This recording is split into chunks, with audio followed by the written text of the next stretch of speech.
그렇군요. 네. 자, 다음 사연 소개하겠습니다. 남자친구와 사귄 지는 2년이 조금 넘었고요. 서로 결혼 정년기라 집안에서도 결혼 이야기가 나오고 있어요. 그런데 저는 너무 성욕이 넘치는데 남자친구가 성욕이 너무너무 없습니다. 2년 동안 함께 관계한 게 손에 꼽을 정도예요. 정말 특별하게 여행을 가거나 비싼 호텔에 놀러 갔을 때 한 번 정도? 그렇게 한 게 답니다. 사람은 참 착하고 저만 위해주고 좋은데 이 상태로 결혼을 하면 섹스리스 부부로 살아갈 것 같아요. 섹스리스 결혼 생활 버티기 정말 힘들까요? 저희가 어떻게 하면 이걸 해결할 수 있을지 조언 좀 해주세요. 라고 이렇게 사연을 보내주셨습니다. 자, 어떤 분이 조언을 좀 해주시겠습니까? 이 남성의 테스토스테론 레벨을 검사를 해봐야 되지 않을까요? 예, 그건 분명히 그게 해줘야 뭐죠? 될 것 정확하게 같아요. 남성 호르몬. 남성의 성욕 성욕이 이런 건가요? 남성 호르몬이 아마 굉장히 낮아서 성욕이 낮을 가능성이 클 것 같아요. 남성 호르몬의 가장 특징이 두 가지가 있는데 성욕을 생기게 하고 발기 유지력을 강하게 해주는 거거든요. 그래서 성욕 자체에 문제가 있을 수 있으니까 그건 꼭 한번 측정해보는 게 중요한 것 같아요. 그러면 남성 호르몬 수치가 떨어진 남성이 남성 호르몬 주사를 맞을 경우 성욕이 얼마큼 증가해요? 맞아봐야지 알겠더라고요. 직접적인 거죠.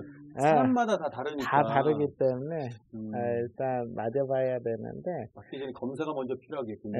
갑상선 기능 저하증일 때 갑상선 약을 먹듯이 남성들이나 여성들이 성욕이 저하되어 있을 경우 남성 호르몬 보충을 하는 것이 맞네요. 그렇군요. 자, 또 다른 그 사연을 보내주신 분인데요.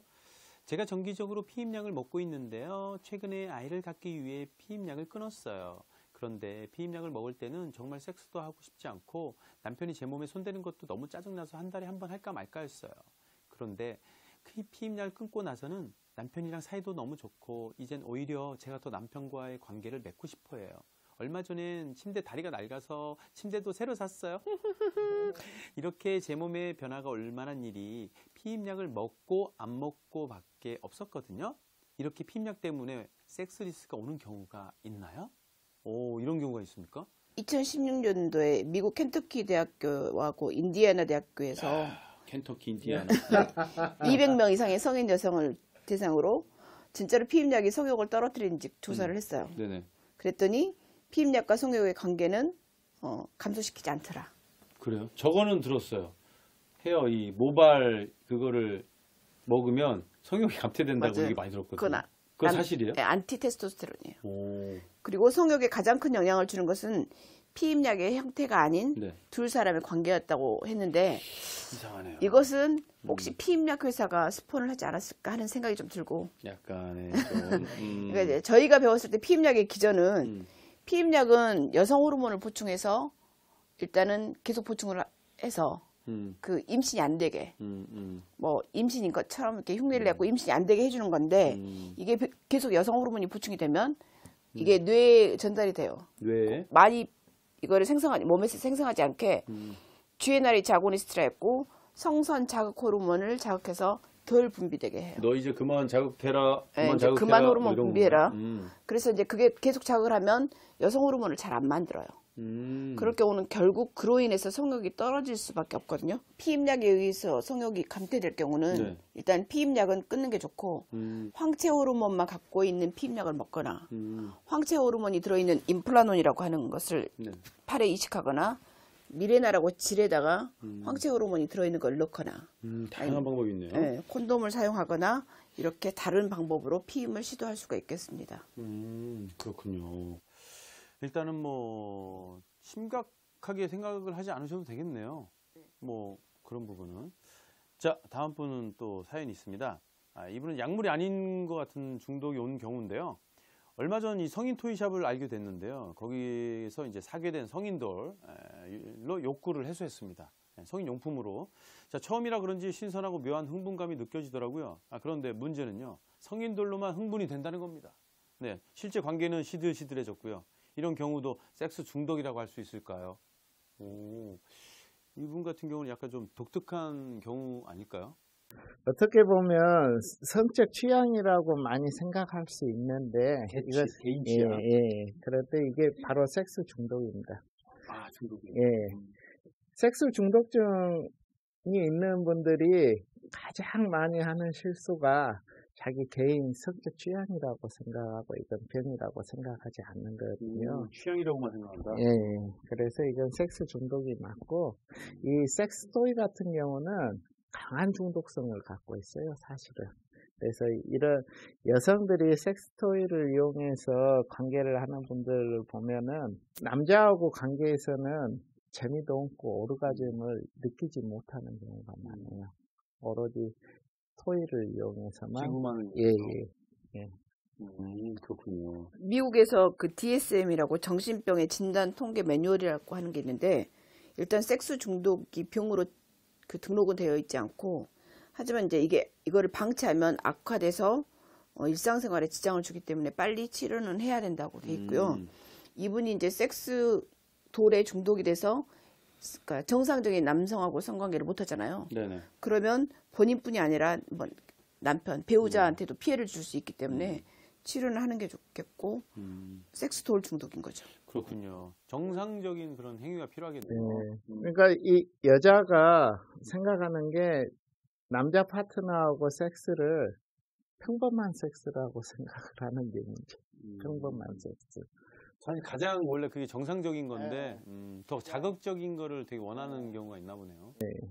약간 우리가 보면 변태 행위로 넘어설 수 있는 중독을 넘어서 예. 그런 게 아닌가 그럴 수 싶네요. 있죠. 변태 성행위가 될 수도 있죠. 네. 자, 다음은 실제 사람과의 관계로는 만족을 못하고 성인돌이나 장애 기구만으로 흥분하는 사례가 많이 있나요? 이런 경우에는 어떻게 치료해야 되나? 지금 비슷한 사례예요. 성인 용품을 끊으세요.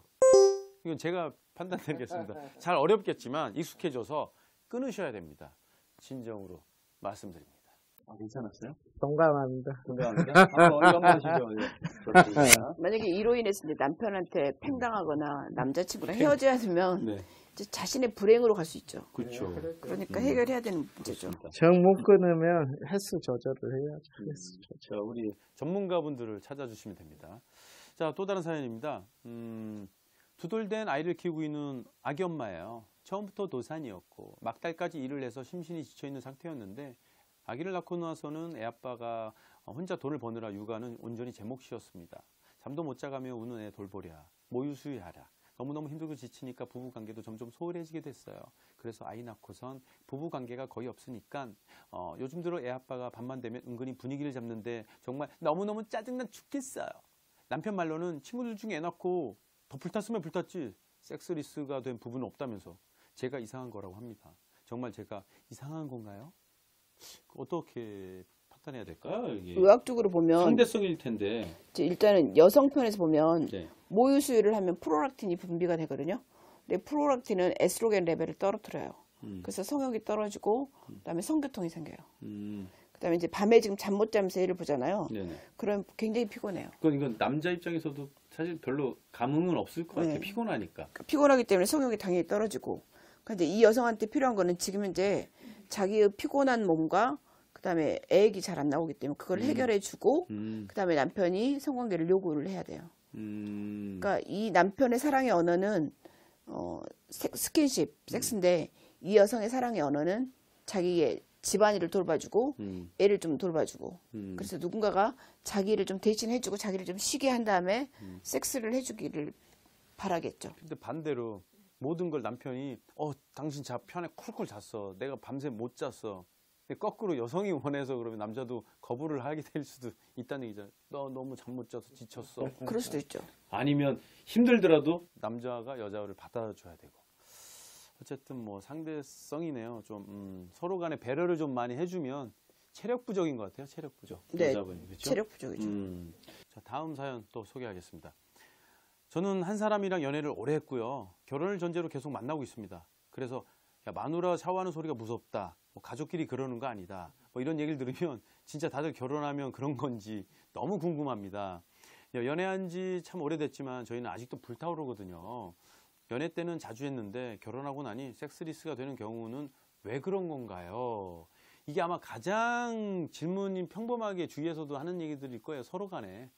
이분만 궁금한 게 아니라 모든 성학자, 모든 과학자들이 다 궁금해하고 모든 부부가 다 궁금해해요. 그러게요. 왜 네. 결혼 전에는 예스인 게 왜 결혼 안 하고 결혼에는 계속 20년, 30년 살면 그것도 괜찮은 건가? 결혼은 성적 파트너를 만나서 함께 사랑하며 살아가는 것도 평생을 있지만 기약하는 거니까. 그러니까 인생의 동반자죠. 그러니까 그렇죠. 삶을 살아야 되는 거잖아요. 함께 살아가야 되기 때문에 가족 문제, 가정 문제 뭐 이런 것들을 함께 이제 해결해 가면서 이제 상처도 받게 되고 힘들기도 하고 그 안에서 어떤 감동도 만들어내고 그렇기 때문에 결혼, 부부 뭐 이런 관계는 성적인 부분으로만 사실 해결할 수 있는 부분은 아니거든요. 예, 그렇다 보니까 이제 삶이 버거워지고 해결해야 될 문제들이 많으면 자연스럽게 그 성욕들이 뒤로 밀리는 건 사실이에요. 그래서 부부 둘만 있을 때는 부부만의 어떤 성적인 부분 그리고 이제 부부만의 행복한 대화를 할 수 있어야 하는데 이제 많은 부부들이 이런 성욕이나 이런 것들을 저해하는 게 침대에 누워가지고 침대는 부부만의 공간이잖아요. 그렇죠. 그러니까 우리 둘이 침대에 누워서 행복한 성리학이 뭐 이런 걸 하면 너무 좋을 텐데 이제 뭐 대출금을 갚아야 된다. 뭐 애 등록금 뭐 이런 걸 얘기하게 되면 이제 얘기하다 그냥 등 돌리고 자는 거예요. 그러니까 일상생활 속에서 뭐 이렇게 침실에서는 뭐 남편하고 재밌고 따뜻한 어떤 성 얘기, 뭐 우리가 현실적인 문제를 해결할 때는 이제 따로 할 수 있는 이런 지혜들이 필요하겠죠. 그럼 그런 문제가 힘든 게 있더라도 사랑은 사랑을 좀 나누는 게 더 도움이 되는 건가요? 그게 정서적 힘이고 에너지고. 서로 간에. 예, 그렇죠. 근데 그걸 가지고 그걸 이유로 등한시하고 서로 누구 하나는 원했는 누군 피하고 이러면 더 안 좋아진다는 예, 얘기죠. 그리고 삶의 어떤 무게, 그리고 해결해야 될 문제들이 너무 많으면 사실은 부부들이 이제 그 성욕이나 이런 것들이 좀 저하가 돼요. 근데 남자랑 여자는 그게 정반대로 오기 때문에 남자는 돈 문제가 생겼을 때 오히려 아내에게 섹스를 하려고 요구를 하고 여자들은 돈 문제가 현실적으로 돈 문제가 생겼을 때는 섹스를 거부해요. 그러면 남자는 돈 문제가 생겨서 섹스를 하려고 하고 여자는 돈 문제가 생겨서 섹스를 거부할 때 그럴 때 이제 그 돈 문제 하나 놓고도 이제 엄청난 갈등들이 일어나거든요. 그래서 서로 다른 그런 심리적인 차이도 알아야겠지만 이제 현실적으로 우리가 좀 공간 분리를 하자는 거죠. 예, 부부만 그거는 그래도 관계에 대해서는 서로가 어떤 관계와 사랑을 나눌 수 있어야 그렇죠. 되고 아닌 그래서- 거는 그 이후에 또 생각을 해라. 그렇죠. 그래서 부부만의 행복을 유지할 수 있는 테크닉, 그러니까 뭐 생활 테크닉이라고 해도 좋고요. 이제 그런 것들을 우리가 지혜롭게 좀 알고 살아야 될 필요성이 있는 거죠. 결혼한 부부라면. 그럼 위기가 왔을 때 남자는 섹스를 하고 싶고 자기의 그 씨를 뿌리고 싶어 하는데 여자는 위기가 왔을 때 그 문제를 해결하려고 하지. 그렇죠. 현실적인 문제를 해결해야 그 다음이 있는 거기 때문에. 근데 다 그렇지만은 않을 것 같아요, 윤 원장님. 그렇지 않습니까? 이것은 이제 딱 결혼이라는 사건을 놔두고 생각해 봤을 때 결혼 전과 결혼 후 왜 변하느냐 그것이 문제인데 이제 가장 첫 번째는 결혼 후에는 같이 한 집에 있다 보니까 언제든지 할 수 있는 그 차이점. 결혼 전에는 하고 싶어도 공간이 있어야 되니까. 같이 사는 게 아니니까. 예. 그리고 두 번째 관계를 하더라도 자기 집에서 할 때는 2층 아래층이라든지 집안에 있는 사람들이라든지 이런 건 신경이 많이 쓰지만 외부에서 결혼 전에 할 때는 그런 신경을 안 쓰잖아요. 들리든 말든. 그리고 이 외부에서 하게 되면 전부 다 하얀 시트가 깔려 있잖아요. 거기를 더럽혀도 아무 말도 안 해요. 내 집에서는 이거 신경 써야 되고 하고 씻는 거라든지. 그래서 결혼 전과 후는 그런 차이가 있는 것 같아요. 그렇군요. 아까 저도 뇌 얘기를 했는데 남자의 뇌는 태어나서 죽을 때까지 그냥 남자의 뇌로 하는데 여자의 뇌는 결혼하면서 엄마의 뇌가 됐다가 특히 임신했을 때 갱년기쯤 돼서 애들이 다 그러니까 각자 뭐 대학교 가고 뿔뿔이 흩어지고 이제 독립하면 다시 여자의 뇌가 되거든요. 그러니까 그 엄마의 뇌와 남자의 뇌가 만나서 결혼하면서 한 공동체에 있기 때문에 실은 그런 갈등이 좀 있지 않을까 생리적으로 그런 생각이 듭니다. 저는. 그렇군요. 자, 다음 질문 하겠습니다.